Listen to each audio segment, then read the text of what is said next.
नमस्कार सभी को। दोस्तों आज की इस वीडियो में हम बात करेंगे भारत की सेफ्टी की, उस सेफ्टी की जिसकी वजह से हम और आप चैन की नींद सो पाते हैं, जिसकी वजह से हमारी सरहद सुरक्षित रहती है।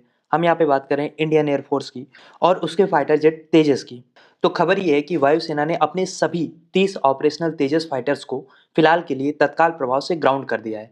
यानी कि अब ये विमान तब तक उड़ान नहीं भरेंगे जब तक इनके पुर्जे पुर्जे की पूरी गहन जांच नहीं कर ली जाती। तो आखिर सवाल ये है कि हमारे स्वदेशी गौरव कहे जाने वाले तेजस की, हालाँकि ये पूरी तरीके से स्वदेशी भी नहीं है, ये भी मैं आपको बताऊँगा।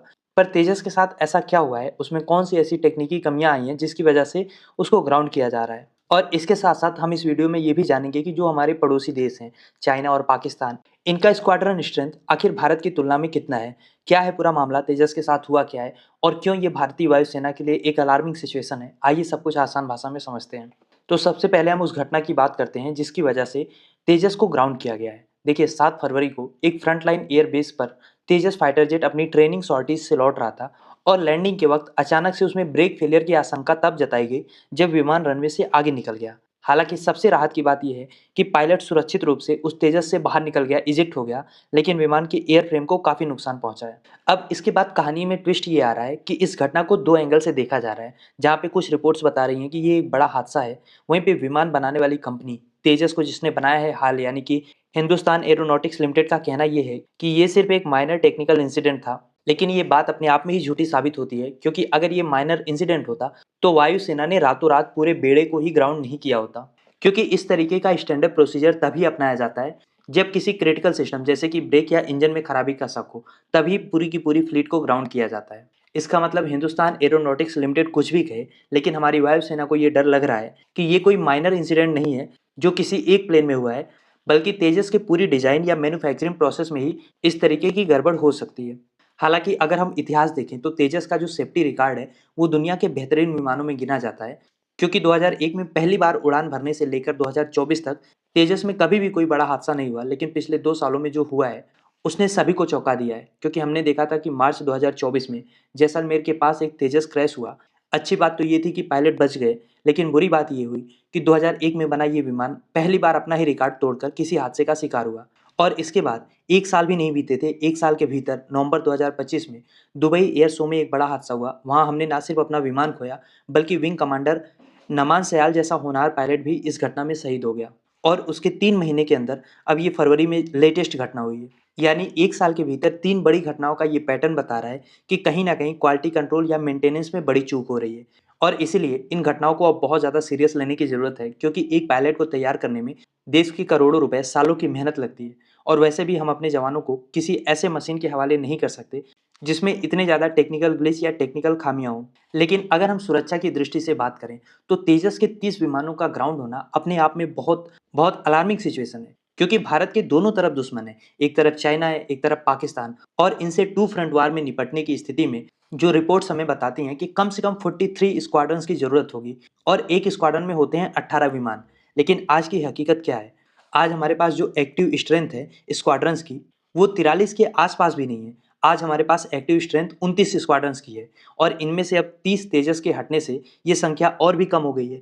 30 तेजस हटने का मतलब है कम से कम 1.5 स्क्वाड्रंस हमारी एक्टिव स्ट्रेंथ से बाहर हो चुके हैं। और अगर हम इनकी तुलना अपने पड़ोसियों से करें तो पाकिस्तान, जिसकी भले ही फाइनेंशियल स्थिति बहुत खराब हो, लेकिन वो भी करीब 25 से 26 स्क्वाड्रंस को मेंटेन किए हुए है, जो ऑलमोस्ट भारत के बराबर है। वहीं चाइना की बात करें तो वो अपने 6 जनरेशन स्टेल्थ फाइटर्स पे काम तो कर ही रहा है, लेकिन इसके अलावा भी उसके पास 66 से ज़्यादा एक्टिव स्क्वाड्रंस है। और हमारे यहाँ पे यानी कि भारत में स्क्वाड्रंस की संख्या बढ़ाने की बजाय लगातार घटता जा रहा है। और उसमें केवल तेजस विमान को ग्राउंड करना रीजन नहीं है। दरअसल बात यह है कि हमारे जो भी पुराने विमान है, चाहे मिग-21 हो, जैगवार हो, मिराज 2000 हो, हम इनको रिटायर तो कर रहे हैं, लेकिन उनकी जगह पे नए विमान उस रफ्तार से नहीं आ पा रहे हैं। तेजस मार्क 1A की डिलीवरी में पहले ही देरी हो चुकी है, और हाल ने 2021 में 83 विमानों को देने का वादा किया था, लेकिन इंजन सप्लाई में देरी की वजह से ये मामला अभी भी लटका हुआ है। और इन सब के अलावा जिस तेजस को हम स्वदेशी बता के बहुत गर्व महसूस करते हैं, उसका इंजन आज भी अमेरिका से आता है। और जो हमारा रियल स्वदेशी प्रोजेक्ट है जिसमें इंजन भी हमारा होगा, कावेरी K9, वो दशकों से फाइलों में और लैब्स में फंसा हुआ है। यानी कि अगर अमेरिका कल को अपनी सप्लाई, तेजस के इंजन की सप्लाई को रोक दे, तो हमारे ये 1 लाख करोड़ के विमान जमीन पे ऐसे ही ग्राउंडेड खड़े रहेंगे खिलौनों की तरह। और हमने जो ये स्वदेशी की परिभाषा ही बदल दी है कि बाहर से हम सामान सारे मंगा लेते हैं, फिर उसका यहाँ पे सेटअप करके उसका स्वदेशीकरण करते हैं, तो इससे हमारी जो डिपेंडेंसी है दूसरे देशों पे वो वाक़ई में ख़त्म नहीं होती। क्योंकि जब तक भारत अपनी कोर टेक्नोलॉजी खुद से डेवलप नहीं करेगा, तब तक हम दुनिया के डिफेंस मार्केट में हमेशा यूज़र बने रहेंगे, प्रोड्यूसर नहीं बन सकते। क्योंकि मेक इन इंडिया और असेंबल इन इंडिया में जो अंतर है, हम उसको भूल चुके हैं और असेंबल इन इंडिया को ही मेक इन इंडिया कहने लगे हैं। हालाँकि अगर हम परचेज़ की भी बात करें, तो अभी हाल ही में भारत और फ्रांस के बीच में 114 राफेल विमानों की डील की खबरें सामने आ रही हैं। हालांकि इसमें कोई डाउट नहीं है कि राफेल जो है वो 4.5 जनरेशन का एक शानदार विमान है। लेकिन सवाल ये है कि क्या ये हमारी लंबी दूरी की ज़रूरतों को पूरा कर पाएगा? क्योंकि एक टाइम था जब भारत रसिया के साथ मिलकर SU-57 जो कि 5th जनरेशन का फाइटर जेट्स है, वो हम बनाने वाले थे। लेकिन अब हम उसमें भी पीछे हट गए हैं। वहीं आज चाइना के पास J-20 जैसा स्टेल्थ फाइटर है और हम अभी भी अपने पुराने प्लेटफॉर्म्स को अपडेट करने में जुटे हुए हैं। तो ये कहीं न कहीं जो हमारी डिफेंस पॉलिसी को लेके विज़न की कमी है, जो हम अरेंजमेंट यानी कि काम चलाऊ व्यवस्था बनाए हुए हैं, ये उसी का नतीजा है। अब सवाल ये है कि आखिर इसकी अकाउंटेबिलिटी है किसकी?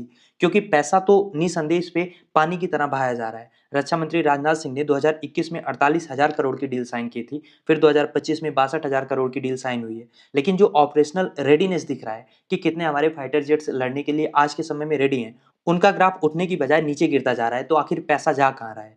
क्या हाल अपनी क्षमताओं से ज़्यादा वादा कर रहा है या रक्षा मंत्रालय सप्लाई चेन इशू को सुलझाने में नाकाम हुआ है?